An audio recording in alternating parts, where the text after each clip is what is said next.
Hi everyone, welcome to TNPSC. இந்த வீடியோவில் maths previous year questions பார்க்கலாம். ஸோ ஃபஸ்ட்டு கொஸ்டின் என்ன கொடுத்துருக்காங்க அப்படின்னா, x y z can a piece of job in 5, 6 and 10 days respectively. அதாவது X வந்து ஒரு வேலையை 5 நாளில் முடிப்பார், ஒய் வந்து ஒரு வேலையை 6 நாளில் முடிச்சிருவார், இசட் வந்து அதே வேலையை 10 நாளில் முடிச்சிருவார். So if x y z மூணு பேரும் டூகெதர் சேர்ந்து அந்த வேலையை செஞ்சு முடித்தாங்க அப்படின்னா ஒவ்வொருத்தவங்களும் எவ்வளவு காசு வாங்குவாங்க. இப்போ மொத்தமாக எவ்வளோ வாங்கியிருக்காங்க அப்படின்னா, மொத்தமாக 3 பேரும் சேர்ந்து 28,000 ரூபா வாங்கியிருக்காங்க. ஸோ தமிழில் பார்த்துருவோம். XYZ ஒரு வேலையை முறையே 5, 6, 10 நாட்களில் முடிச்சிடுறாங்க. 3 பேரும் சேர்ந்து 28,000 ரூபா வாங்குறாங்க அப்படின்னா தனித்தனியே பெரும் பங்குகள் என்ன அப்படின்னு கேட்டிருக்காங்க. ஸோ இதை எப்படி பார்க்கலாம் அப்படின்னா, ஃபஸ்ட்டு டேஸில் கொடுத்துருக்காங்க. நான் இப்போ டேஸை நான் 1/, அப்படின்னு நான் எழுதி ரெசிப்ரோக்கலாக எழுதினேன் அப்படின்னா எல்சிஎம் எடுத்ததுக்கு அப்புறம் எனக்கு மேலே கிடைக்கிற ஆன்சர் வந்து அவங்களுடைய எஃபிஷியன்சி கிடைக்கும். ஸோ இப்போ 5, 6, 10 மூணுக்கும் எல்சிஎம் எடுத்தேன் அப்படின்னா 5, 6, 10 மூணுக்கும் எல்சிஎம் எடுத்தேன் அப்படின்னா எனக்கு முதல் என்ன கிடைக்கும் அப்படின்னா எஃபிஷியன்சி கிடைக்கும். ஸோ இப்போ 2ன்னு போட்டதுக்கப்புறம் 3, so 3, so 5 2s are 10, 10 3s are 30, 30ங்கிறது எல்சிஎம்மாக வருது. அப்போ 5 மேலேங்களையும் 6ஆல் மல்டிப்ளை பண்ணணும், இதை 5ஆல் மல்டிப்ளை பண்ணணும், இதை 3ஆல் மல்டிப்ளை பண்ணணும்.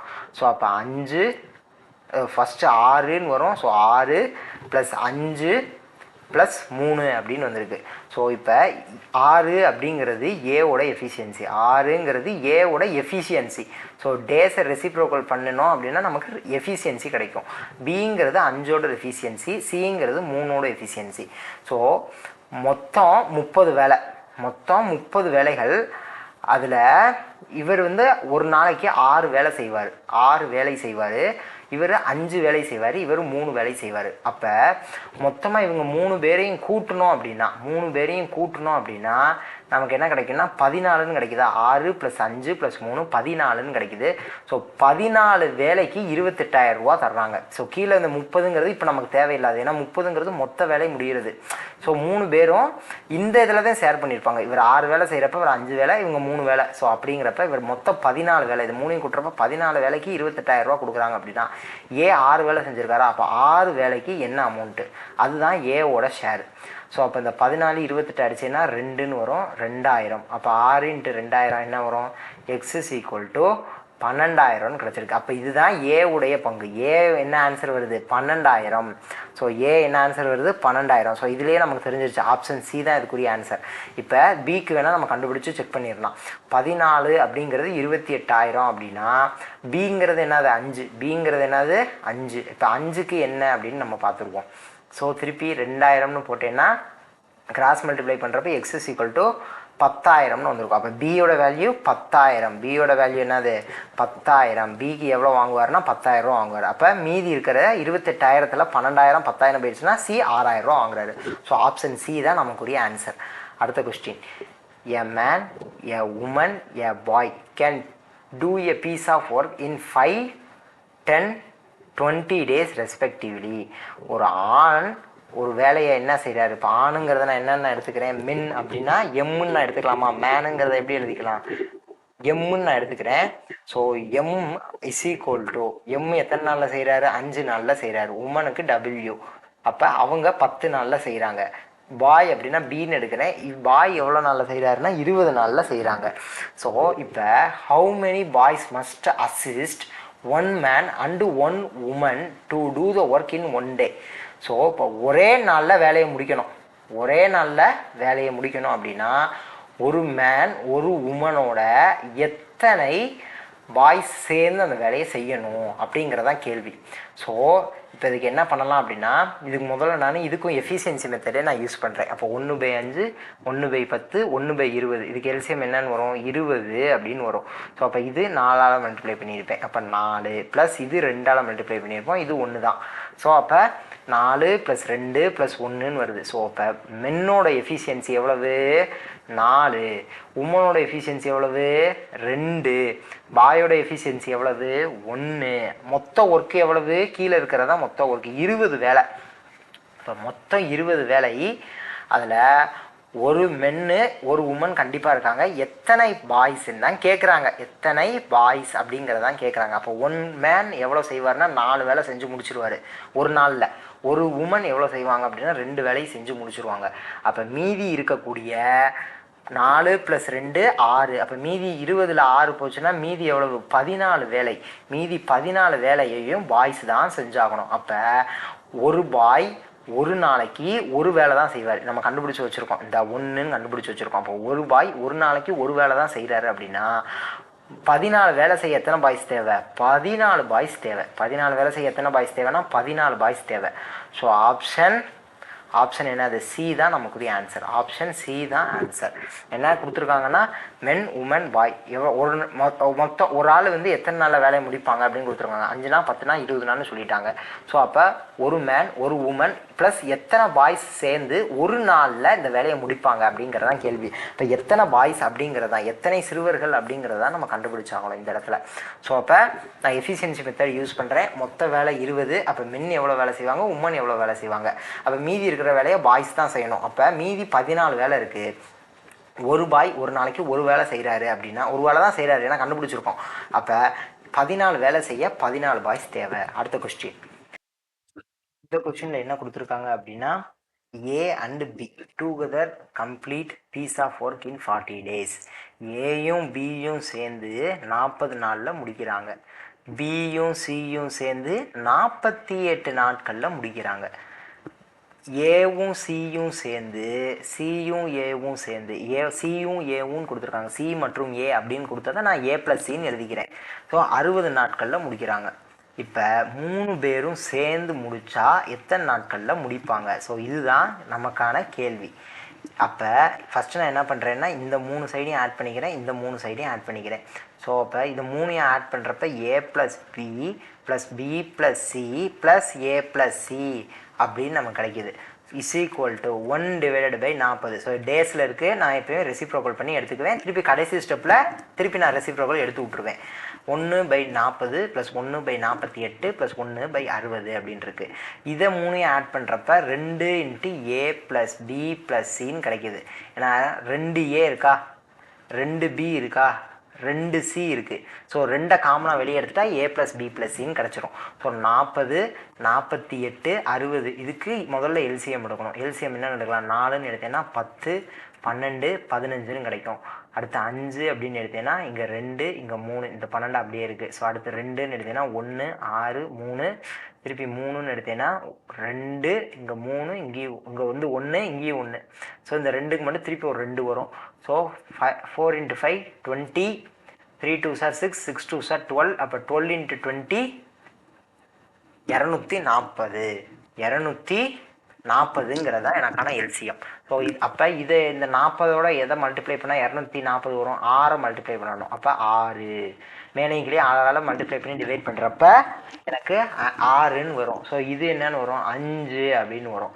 அடுத்து இது என்னன்னு வரும்? இது வந்து 4. இது வந்து 60 × 4 240ன்னு வந்துடும்ல. ஸோ 4. ஸோ இப்போ 2 × ஏ + பி + சியோட ஆன்சர் என்னது? 6 4 10, 15, 15/240. ஸோ நமக்கு தேவை என்னது? ஏ + பி + சி. இந்த 2ஐ இங்கே கொண்டு வந்துடுறேன். ஸோ 15 / 240 × 2ன்னு இருக்குது. ஸோ 3 × 5 2, 3 × 5 வந்து 15. 240 5ஆல் அடிக்கிறப்ப 4 5s are 20 அப்படின்னு வரும். மீதி 4. அப்போ 0 40னா 8 × 5 40. So a + b + c is equal to இந்த 3ஐ திருப்பி நான் கேன்சல் பண்ணலாம். கேன்சல் பண்ணேன்னா 8 16 வரும். ஏன்னா 1 × 3 3, இந்த 1னா 18ன்னு வரும். 6 3s are 18. ஸோ அப்போ மேலே 1 கீழே 16 × 2ன்னு இருக்குது. ஸோ 1/32 1/32 அப்படின்னு வந்திருக்கு. ஸோ அப்போ ஏ + பி + சி, ஏன்னா கடைசி ஸ்டெப்பில் நம்ம திருப்பி ரெசிப்ரோக்கல் எடுத்துருவோம். அப்போ 1/32ங்கிறது ரெசிப்ரோக்கல் எடுக்கிறப்ப நமக்கு எத்தனை நாள்னு கிடச்சிருச்சு? ஆன்சர் 32ன்னு கிடச்சிருச்சு. ஸோ கொடுத்தது 3. ஸோ அந்த 3ஐயும் நான் ஆட் பண்ணுறேன். ஆட் பண்ணிவிட்டு அந்த 2 மட்டும் இங்கிட்டு கொண்டு போக மறந்துடக்கூடாது. ஏன்னா 2 அப்படியே வச்சோம் அப்படின்னா ஆன்சர் நமக்கு 16ன்னு கிடச்சிரும். ஸோ அதனால் 32 தான் நமக்குரிய ஆன்சர். ஸோ 2 கொண்டு போயிடணும், 2 இந்த பக்கம் கொண்டு போயிடணும். ஸோ கொண்டு போக மறந்துடக்கூடாது. ஸோ கொண்டு போனதுக்கப்புறம் கடைசி ஸ்டெப்பில் திருப்பி ரெசிப்ரோக்கல் எடுத்தால் நமக்கான ஆன்சர் கிடச்சிரும். ஸோ ஆப்ஷன் சி 32 அப்படிங்கிறத நமக்கான ஆன்சர். அடுத்த question, a conical tent is required to accommodate 9 person. அதாவது 9 நபரை 9 பேர் இருக்காங்க, 9 பேர் ஒரு கோனிக்கல் டென்ட்டில் இருக்காங்க. இது கோனிக்கல் டென்ட்டு 9 பேர் இருக்காங்க. ஸோ இந்த 9 பேர் இருக்கிறதுக்கு ஒரு ஆளுக்கு மொத்தம் இருக்கிறது 9 நபர்கள், 9 பர்சன்.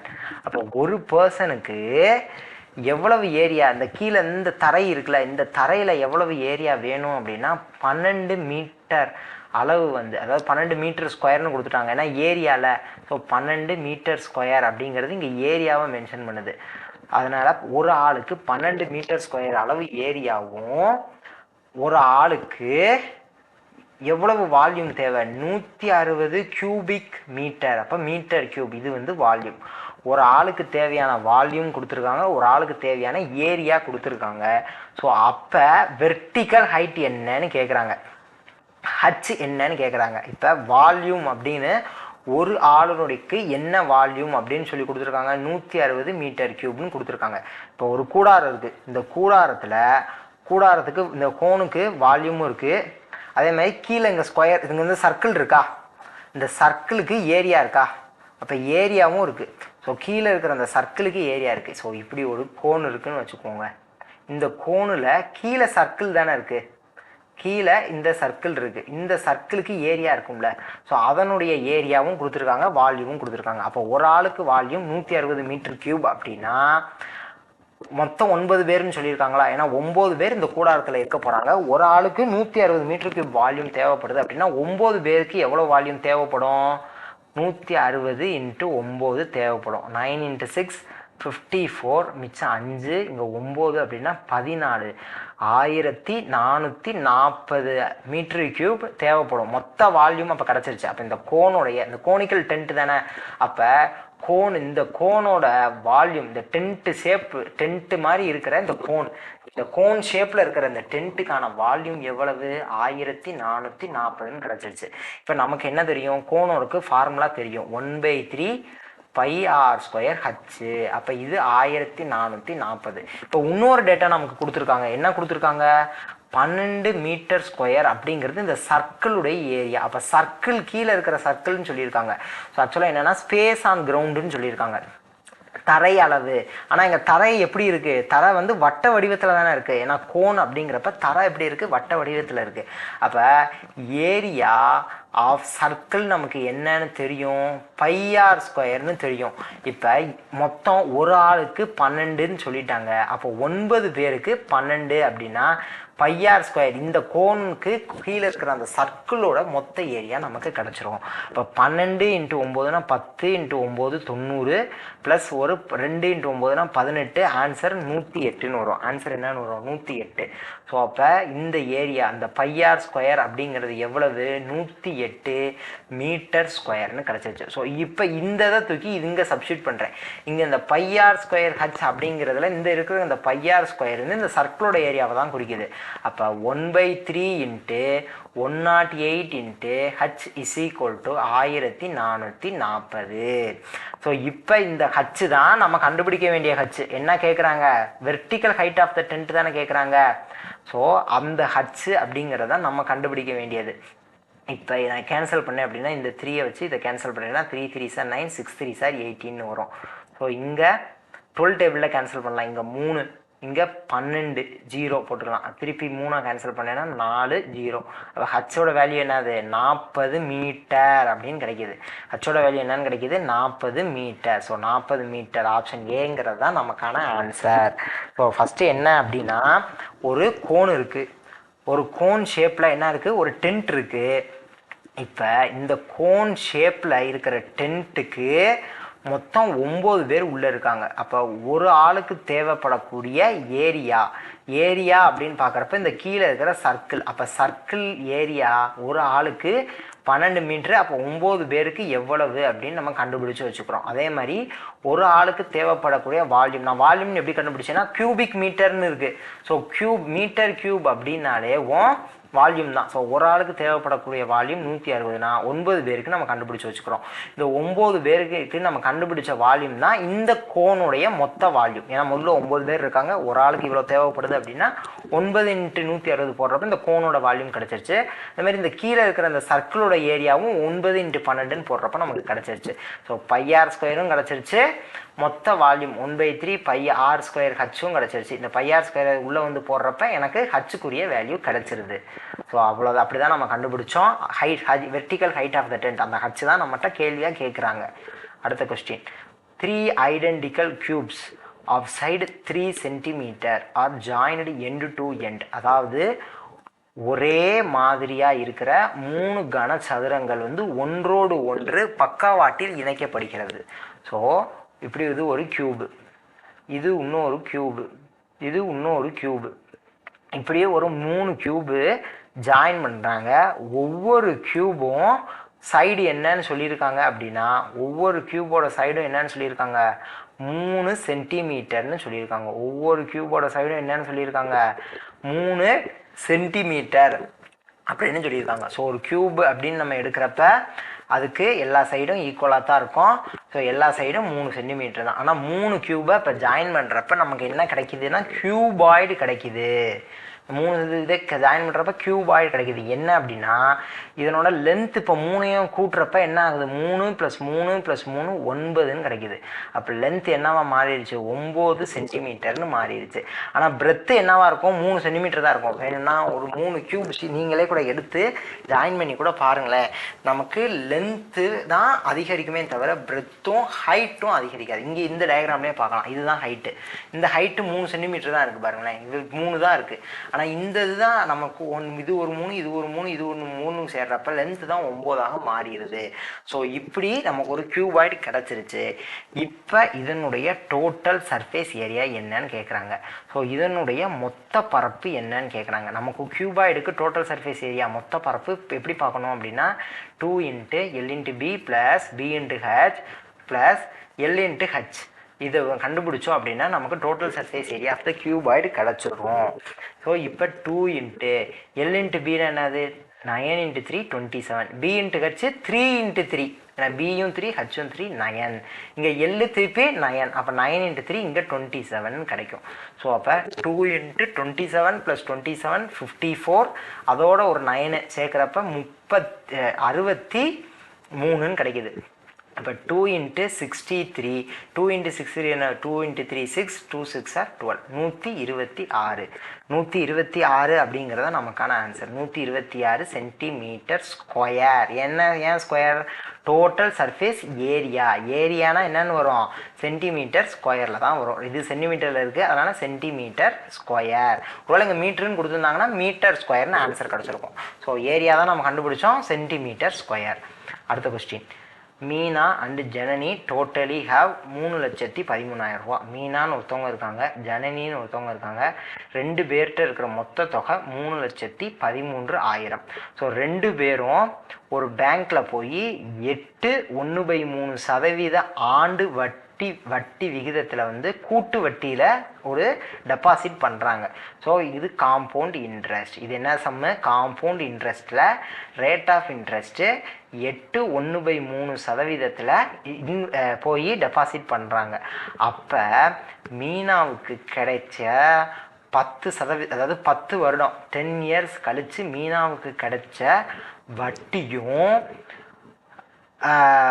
இவங்க, அதாவது 10 வருஷம் கழிச்சு மொத்த அமௌண்ட். ஸோ வட்டி நீங்கள் சொல்லலை, அந்த amount received by Meena. So மொத்த வட்டி 10 ஆண்டுகளில் வங்கியிலேருந்து பெரும் தொகையானது மொத்த அமௌண்ட்டு. அதாவது வட்டி நீங்கள் சொல்லாமல் மொத்த பிரின்சிபல் ப்ளஸ் மொத்த அமௌண்ட்டு, இப்போ இன்ட்ரெஸ்ட் எல்லாம் சேர்த்து கிடைக்கக்கூடிய 10 வருஷம் கழிச்சு கிடைச்ச அமௌண்ட்டும் ஜனனிக்கு 12 வருஷத்தில் கிடைக்கிற அமௌண்ட்டும் சேம் அப்படின்னு சொல்கிறாங்க. ஸோ அப்போ இதுலேருந்து நமக்கு என்ன தெரியுது, 2 பேரும் சேர்ந்து 3,13,000 போடுறாங்க. ஒருவேளை சரிசமமாக பிரித்து போட்டிருந்தாங்க அப்படின்னா 2 பேருக்குமே 10 வருஷத்துலேயே என்ன ஒரே நம்பர் ஆஃப் இயர்ஸில் தான் கிடைக்கும். இப்போ மீனாக்கு 10 வருஷத்துக்கு வருஷத்தில் கிடச்ச அதே அமௌண்ட் 12 வருஷத்துக்கு 10 வருஷத்துலேயே ஜனனிக்கும் கிடச்சிருக்கும். ஆனால் 12 வருஷம் ஆகுது அப்படிங்கிறப்ப இவங்க ஒரே அமௌண்ட்டை பிரித்து போடலை. அப்போ இந்த 3,13,000 இவங்க என்ன பண்ணியிருக்காங்க, இவங்க வந்து ஒரு எக்ஸ் அமௌண்ட் மீனாக போடுறாங்கன்னு நம்ம எடுத்துக்குவோம். அப்போ ஜனனி இந்த 3,13,000 மைனஸ் எக்ஸ் இவங்க போட்ட, சப்போஸ் அவங்க 1 லட்சம் போட்டிருக்காங்க அப்படின்னா இந்த 3,13,000 1 லட்சத்தை கழிச்சுட்டு மீதி இருக்கிற அமௌண்ட் தான் ஜனனி போட்டிருக்காங்க.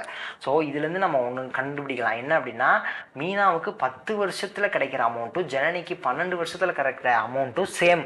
அப்படின்னா 12 வருஷம் கிடைக்கிது அப்படின்னா இவங்க கொஞ்சம் சின்ன அமௌண்ட், இவங்களை காட்டியும் இவங்க கொஞ்சம் சின்ன அமௌண்ட் போட்டிருக்காங்க. ஸோ ஜனனி கண்டிப்பாக ஸ்மால் அமௌண்ட் தான் போட்டிருக்காங்க கம்பேர்டு டு மீனாவை கம்பேர் பண்ணுறப்ப ஜனனி கொஞ்சம் கம்மியாக தான் அமௌண்ட் போட்டிருக்காங்க.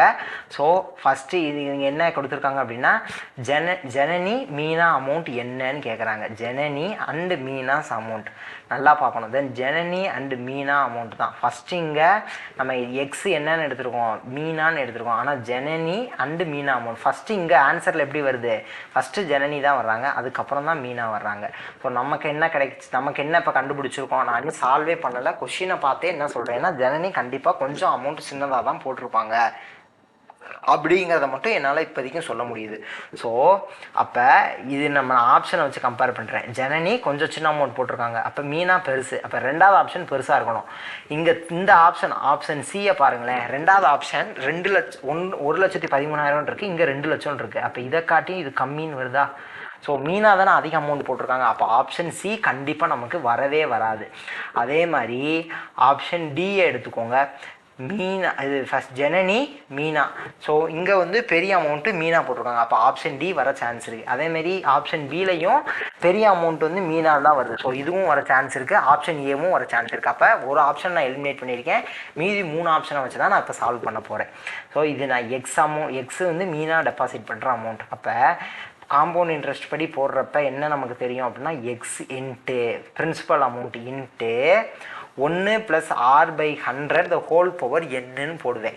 ஆனால் இங்கே நான் எப்படி போடுறேன் அப்படின்னா, ஸோ இங்கேயுமே நம்ம ஒன்று சுதாரிக்க வேண்டியது இருக்குது. என்ன அப்படின்னா, இப்போ 1 + r/100 த ஹோல் பவர் என்னுக்கு பதில் இது எக்ஸுங்கிறது மீனாவோட அமௌண்ட்டா, மீனா வந்து 10ன்னு வருமா, ஆனால் இங்கே வந்து என்னன்னு வரும், 31,330 minus x into 1 + r/100 the whole power 12ன்னு போட்டேன் அப்படின்னா, இங்கே 6 சேம் தானே, 6 ரெண்டுக்குமே 8 1/3% தானே.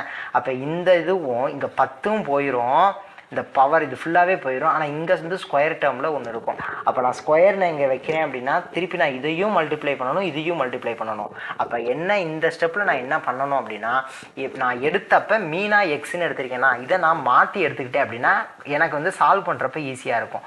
ஸோ மீனாவை எக்ஸுன்னு நான் எடுக்கலை. ஸோ மீனாவை இப்போ நான் எக்ஸுன்னு எடுக்கலை. ஏன் எக்ஸுன்னு எடுக்கலைங்கிறது காரணம் சொன்னேன். ஏன்னா மல்டிப்ளிகேஷன் பண்ணுறப்ப ஆன்சர் கொஞ்சம் காம்ப்ளெக்ஸாக போகும், அதாவது மல்டிப்ளிகேஷன் பண்ணுறப்ப கொஞ்சம் பெருசாக போகும். ஸோ ஜனனியை நான் எக்ஸுன்னு எடுக்கிறேன், மீனாவை 31,300 மைனஸ் எக்ஸ் இப்படி எடுத்துக்கிறேன். ஸோ இப்போ நமக்கு என்ன சொல்கிறாங்க அப்படின்னா, ரேட் ஆஃப் இன்ட்ரெஸ்ட் 8 1/3%. இதை நான் மிக்சடு ஃப்ராக்ஷனில் இருக்கிறத ஃப்ராக்ஷனுக்கு மாற்றிக்கிறேன். ஸோ 8 3s are 24 + 1 25/300 அப்படின்னு வரும். ஸோ 300 பெர்சன்டேஜாக மாற்றிக்கிட்டேன். ஸோ பெர்சன்டேஜ் இந்த மல்டிப்ளை பண்ணிட்டேன். ஸோ பெர்சன்டேஜாகவே வச்சுக்கிட்டேன், 25/3% அப்படின்னு வரும். பெர்சன்டேஜாகவே இப்போதைக்கும் கூட வச்சுக்கிறேன். ஸோ இப்போ நான் என்ன பண்ணணும் அப்படின்னா, நான் போய் இதில் காம்பவுண்ட் இன்ட்ரெஸ்ட் ஃபார்முலாவில் சப்ஸ்டிட் பண்ணிட வேண்டியது தான். ஸோ என்ன கொடுத்துருக்காங்க, amount received by Meena for 10 years. அப்போ மீனா 31,3000 மைனஸ் எக்ஸ் இன்ட்டு 10 அப்படின்னா 1 + ஆறுங்கிற இடத்துல 25/3, 1 + r/100 whole power 10 is equal to Janani எத்தனை வருஷத்துக்கு போட்டிருக்காங்க அப்படின்னா 12 வருஷம். இப்போ 1 + 25/300 பவரில் 12ன்னு வரும். ஸோ இந்த 2 அமௌண்ட்டும் ஈக்குவல் அப்படின்னு சொல்லிட்டாங்க. ஏன்னா கிடைக்கக்கூடிய தொகையானது இது வந்து ஈக்குவல்னு சொல்லியிருக்காங்க. ஸோ அப்போ இந்த 10 ஃபுல்லாக கேன்சல் பண்ணிடுறேன், இங்கே 12 கேன்சல் பண்ணால் மீதி ஸ்கொயர் மட்டும் இருக்குது. ஸோ இப்போ 33 3000 minus X is equal to X into இதை நான் எல்சிஎம் எடுக்கிறேன். இப்போ 300 + 25 325/300 ஸ்கொயர்னு எனக்கு கிடச்சிருக்கு. ஸோ இந்த இதை நான் கேன்சல் பண்ணேன் அப்படின்னா என்ன 25 கேன்சல் பண்ணலாமா? அப்போ 1 × 25 25ன்னு வரும், மீதி 75, அப்போ மேலே 3ன்னு வரும். இங்கே 25னா 1 × 25 25, அப்போ மீதி ஒரு 50னா 2. ஸோ 13/12, அப்போ 13 × 13 டிவைடட் பை 12 × 12ன்னு கிடைக்கும். இந்த எக்ஸை நான் அப்படியே போட்டுக்கிறேன். இங்கே 31,3000 மைனஸ் எக்ஸ்ன்னு இருக்குது. ஸோ இதை நான் இந்த பக்கம் கொண்டு போயிடணும். அப்போ என்ன ஆன்சர் கிடைக்கும் அப்படின்னா 12 × 12 என்னது 144 × 31,3000 minus X is equal to 13 × 13 என்னது 169 எக்ஸ்ன்னு கிடைக்கும். ஸோ இதையே இப்போ உள்ளே மல்டிப்ளை பண்ணுறேன். இது இங்கேயும் எக்ஸையும் வச்சு மல்டிப்ளை. அப்போ 144 × 31,3000 minus 144 X is equal to 169 X. இப்போ இந்த 144 மைனஸ் 144 எக்ஸ் இங்கே கொண்டு வந்தப்போ ஆட் பண்ணிக்குவேன். இப்போ 144 ப்ளஸ் 169, 6 நாளும் 13, 1 10 11 1னா 313ன்னு வரும். So 313 X is equal to 144 × 313 2 0 வரும்.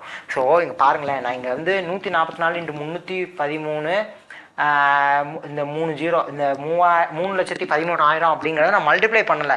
ஏன் மல்டிப்ளை பண்ணலைன்னா எனக்கு கேன்சல் ஆகும் அப்படின்னு எனக்கு முன்னாடியே தெரியும். ஏன்னா இப்படி கொடுக்குறாங்க அப்படின்னா கண்டிப்பாக ஏதோ ஒரு இடத்துல கேன்சல் ஆக தான் போகுது. ஸோ இப்போ பாருங்களேன், 313 இங்கே இது பண்ணுறப்ப 1 3 முட்டை 1000 நமக்கு கிடச்சிருச்சு. 313ஆல் 3,13,000 கேன்சல் பண்ணுறப்ப 1000 நமக்கு கிடச்சிருச்சு. So X is equal to எனக்கான ஆன்சர் என்னது 144 3 முட்டை, அவ்வளோதான், 1,44,000. ஸோ எக்ஸுங்கிறது என்னன்னு நம்ம எடுத்திருக்கோம், ஜனனி போட்ட தொகை. அப்போ நமக்கு ஆன்சரில் என்ன கேட்குறாங்க, ஜனனியை தான் ஃபஸ்ட்டு கேட்குறாங்க. ஸோ அப்போ ஜனனி போட்ட தொகை 1,44,000, 1,44,000. ஸோ ஆப்ஷன் டி தான் நமக்கான ஆன்சர். அப்போ 1,44,000 வேறு ஆப்ஷன்லேயே வரல. அப்போ மீனா போட்ட தொகை இந்த அமௌண்ட்டாக தான் இருக்கும், 1,69,000 தான் இருக்கும். ரெண்டையும் கூட்டினா 3,13,000 நமக்கு கிடச்சிருது. ஸோ ஆப்ஷன் டி தான் நமக்குரிய ஆன்சர். ஸோ நான் ஏன் ஃபஸ்ட்டே ஜனனியை எக்ஸ் அப்படின்னு எடுத்திருக்கேன் அப்படின்னு ஒரு காரணம் சொல்லியிருக்கேன். ஏன்னா மீனாவுக்கு எக்ஸுன்னு எடுத்து நம்ம இதே ப்ரொசீஜரில் சால்வ் பண்ணோம் அப்படின்னா இன்னியும் மல்டிப்ளிகேஷன் கொஞ்சம் காம்ப்ளெக்ஸாக போகும். அப்போ அது ஒரு மேட்டர், அது ஒரு விஷயம், நம்ம கவனிக்க வேண்டிய விஷயம், அது ஒன்று. ஸோ அதே மாதிரி நான் இங்கே சால்வ் பண்ணிட்டு இருக்கிறப்ப 144 × 3,13,000 நான் மல்டிப்ளை பண்ணலை. ஏன் பண்ணலை அப்படின்னா எனக்கு கேன்சல் ஆகும்னு தெரியும், அதனால் நான் மல்டிப்ளை பண்ணலை. ஸோ 2 விஷயம் இந்த இடத்துல கவனிக்க வேண்டியது. ஏன்னா எல்லாருக்குமே அதை சம்ம போட தெரியும், பட் நம்ம எவ்வளவு ஸ்மார்ட்டாக போடுறோம் அப்படிங்கிறதுல நமக்கான டைம் நமக்கு சேவ் ஆகும். So next question, Deepika has paid simple interest. So இந்த sum simple interest sum. So simple interest on a certain sum for 12 years at 5% per annum is rupees 3,600. Find the sum. ஒரு குறிப்பிட்ட தொகை Pன்னு எடுத்துக்கிறேன். இந்த Pக்கு 5% வட்டி விகிதத்தில் 12 ஆண்டுகளுக்கு எவ்வளோ இன்ட்ரெஸ்ட் பே பண்ணியிருக்காங்க, 3,600 பே பண்ணியிருக்காங்க. அப்படின்னா பி என்ன அப்படின்னு கேட்குறாங்க. அசல் என்ன, அதாவது 12 வருஷம் வட்டி, வருஷத்துக்கு 12 வருஷம் வட்டி, 5 வருஷம் வட்டி கட்டியிருக்காங்க. அப்போ அதனுடைய மொத்தம் 5 வருஷம் கட்டின வட்டி 3,600. அப்போ எனக்கு என்னுடைய அசல் தொகை என்னன்னு கேட்குறாங்க. ஸோ இதுலேருந்து நம்ம ஃபஸ்ட்டு 12 கேன்சல் பண்ணோம் அப்படின்னா 300 300ன்னு வரும். திருப்பி 5 கேன்சல் பண்ணால் 6 5 30 0ன்னு வரும். இங்கே தான் இந்த 100 அப்படியே அங்கிட்டு கொண்டு போயிடுறேன். P = 6,000 அப்படிங்கிறதா என்னோட ஆன்சர். ஆப்ஷன் ஏ 6,000 அப்படிங்கிறதா என்னுடைய ஆன்சர். அடுத்த question, Satish borrowed rupees 52,000 from a money lender at a particular rate of simple interest. So simple interest sum தான் இதுவும். அதாவது சதீஷ் அப்படிங்கிற ஒருத்தவர் 52,000 ஒருத்தவங்க கிட்ட இருந்து கடனாக வாங்கியிருக்காரு தனி. அப்போ சதீஷ் என்பவர் ஒரு கடன் வழங்கு நபரிடம், அதாவது ஒரு கடன் கொடுக்குறவர்கிட்ட போய் 52,000 ரூபா தனி வெட்டி வகிதத்தில், அதாவது சிம்பிள் இன்ட்ரெஸ்டில் தனி வெட்டியில் கடனாக வாங்குறாரு. 4 ஆண்டுகள் கழித்து எவ்வளோ பே பண்ணியிருக்காரு அப்படின்னா 79,040 ரூபா பே பண்ணியிருக்காரு.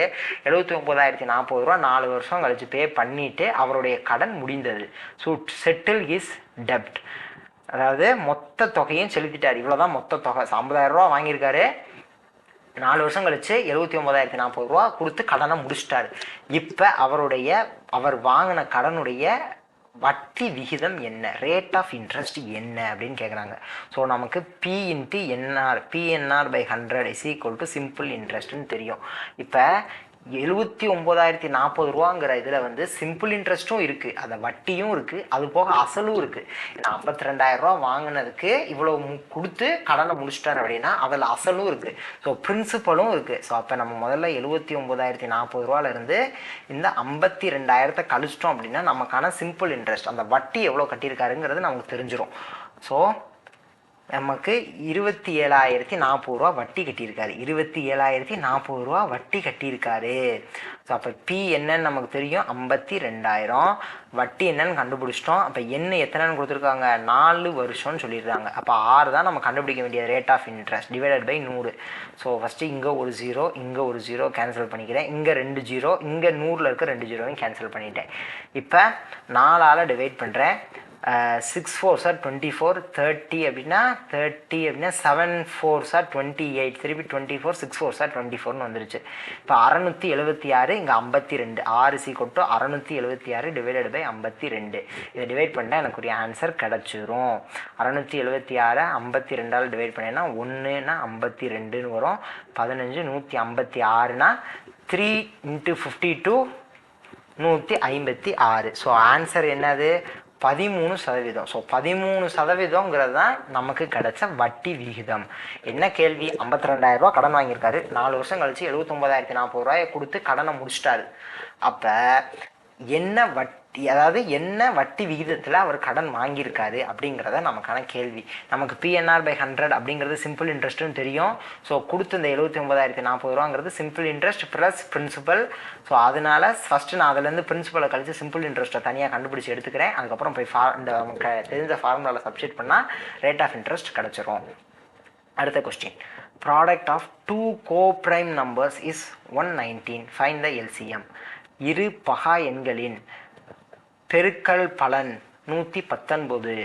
ப்ராடக்ட்னா மல்டிபிகேஷன், 2 நம்பர், இந்த 2 நம்பர் எப்படி இருக்குன்னா கோப்ரைம். கோப்ரைம் அப்படின்னா என்னன்னா 2க்கும் காமனான ஃபேக்டர் 1 தான் இருக்கணும். உதாரணத்துக்கு 2 3, இதுக்கு காமன் ஃபேக்டர் 1 தான், 1 தவிர வேறு இந்த 2 நம்பரையும் வேறு எதுவுமே டிவைட் பண்ணாது. அதே மாதிரி இப்போ 4 7ன்னு எடுக்கிறேன், 4 7னாலும் இதுக்கும் காமன் ஃபேக்டர் என்னது 1 தான், வேறு எதுவுமே இந்த 1 தவிர இந்த 2 நம்பருக்கும் காமன் ஃபேக்டர் இல்லை. அதே மாதிரி 7 11 இதுக்கும் இதெல்லாம் coprime numbers.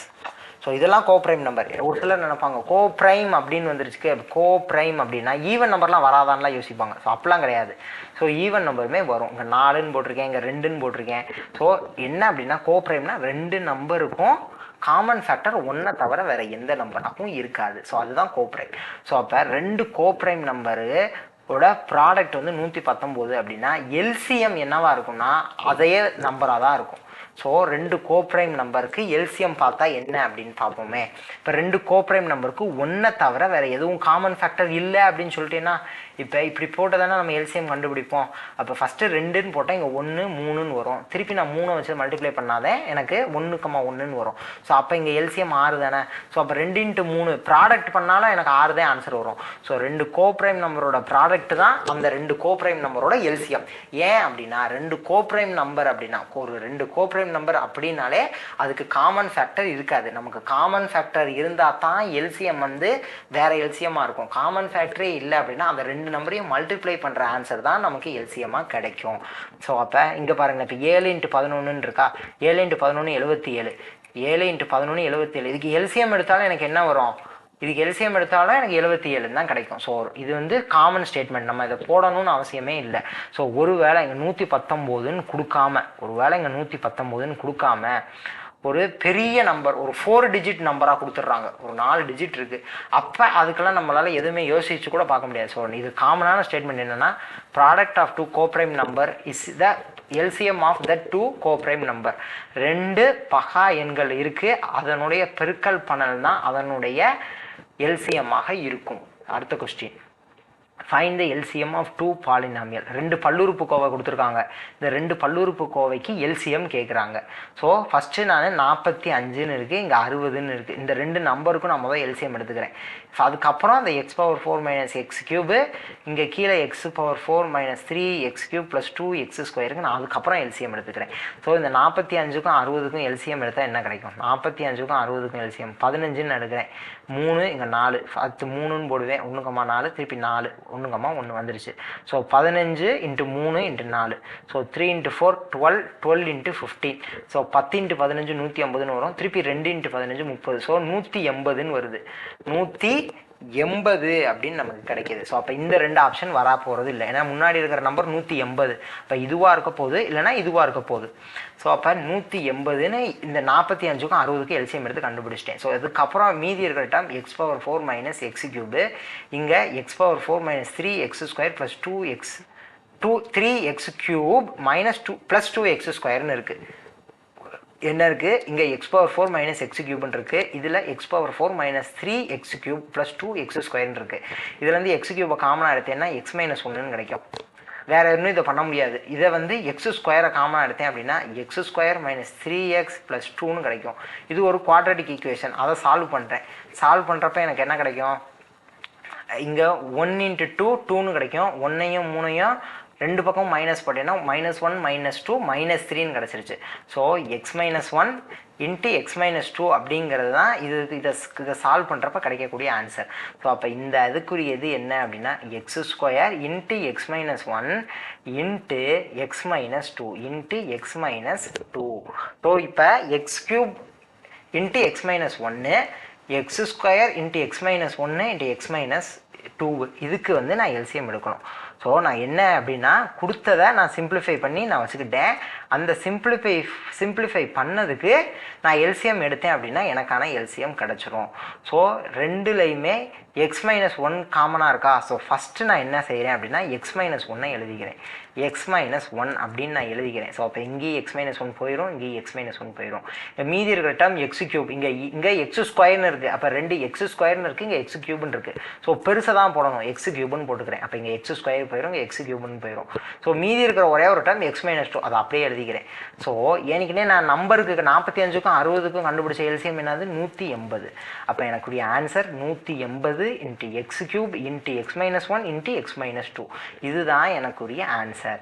So 180 x³ × x - 1 × x - 2 option c தான் எனக்குரிய ஆன்சர். நான் ஃபஸ்ட்டு என்ன செஞ்சுருக்கேன் அப்படின்னா இந்த 45க்கும் 60க்கும் எல்சிஎம் கண்டுபிடிச்சிக்கிட்டேன். அதுக்கப்புறம் 2 பாலினாமியல் இருக்குது. அந்த 2 பாலினாமியலையும் நான் சிம்பிளிஃபை பண்ணிக்கிறேன். என்ன எப்படி சிம்பிளிஃபை பண்ணுறேன்? காமனாக இங்கே x³ காமனாக எடுத்தேன், இங்கே x² காமனாக எடுத்தேன். அதுக்கப்புறம் எனக்கு இந்த இதில் ஒரு குவாட்ரட்டிக் ஈக்குவேஷன் கிடச்சிருச்சு. ஒரு ஸ்கொயர் வச்சு x² + x + கான்ஸ்டன்ட் டேர்மோடு அது கிடச்சிச்சு. அதை நான் சால்வ் பண்ணிக்கிறேன். ஸோ அதில் எனக்கு 2 டேர்ம் கிடைக்கிது. ஸோ இதில் 3 டேர்ம் இருக்கும், இதில் 2 டேர்ம் இருக்கும். அதுக்கப்புறம் இது 2க்கும் நான் எல்சிஎம் எடுத்தால் எனக்கு ஆன்சர் கிடச்சிருச்சு. ஸோ அடுத்த கொஸ்டின். ஸோ 3 டேர்ம் அப்படின்னு என்னது? இங்கே x² இருக்கும். இந்த குவாட்ரட்டிக் ஈக்குவேஷனை சால்வ் பண்ணுறப்ப எனக்கு x - 1 x - 2ன்னு கிடச்சிச்சுல. ஸோ அதை தான் நான் 3 டேர்ம்னு மீன் பண்ணுறேன். இங்கே ஒரு 3 டேர்ம், இங்கே x³ காமனாக எடுத்ததுக்கப்புறம் என்ன கிடச்சிச்சு? x - 1ன்னு கிடச்சிச்சுல. ஸோ அப்போ இது 2 டேர்ம், இந்த 3 டேர்ம், இந்த 2 டேர்ம், இதுக்கு நான் எல்சிஎம் பார்த்தேன் அப்படின்னா எனக்குரிய ஆன்சர் கிடச்சிரும். ஸோ அவ்வளோதான். நெக்ஸ்ட் வீடியோவில் பார்க்கலாம். Thank you to all.